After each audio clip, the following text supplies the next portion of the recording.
Итно распуштање на парламентот и распишување на предвремени парламентарни избори, побера лидерот на ВМРО ДПМН Христијан Мицкоски. Според него не држат вода тврдењата на премиерот Заев дека ова ќе биде економска година, па нема потреба од избори за да не се прекинал континуитетот на економските политики и реформи. Тој смета дека оваа влада доживеала економско фијаско, странските директни инвестиции значително потврлиле, капиталните проекти имале слаба реализација, даноците не се собирале со предвидената динамика, а корупцијата била вгнездена во администрацијата.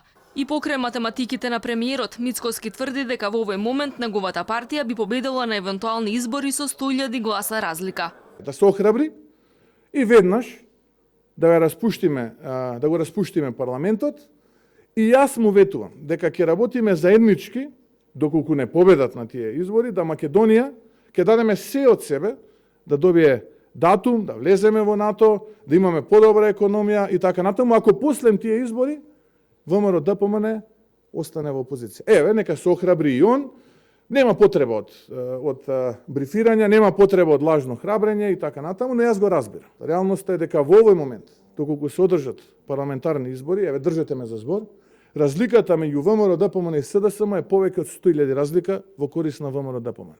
Мицкоски не искоментира дали е оптимист дека ќе се постигне договор околу законот за јавно обвинителство. Работните тимови интензивно преговарале, но се уште немало ништо конкретно договорено. Смета дека министерката за правда била главен кочничар зошто преговорите досега не завршиле со позитивен исход. Незината позиција е исклучиво политичка со една цел пресметка со ВМРО ДПМН. Во такви услови ние не можеме да ги доближиме ставовите. Кога ќе збориме за право и кога ќе збориме за закони, кога ќе збориме за устав, правдина без исклучок, тука сме и подготвени сме да се договориме. Но политички договор за правно прашање ќе ни се случат ситуации како што се случија куферчиња, рекетирања и слично. Потпредседателката на СДСМ Мила Царовска одговори дека се надева дека преговарачките тимови ќе најдат решение за капацитетите на специјалното јавно обвинителство да продолжат со работа.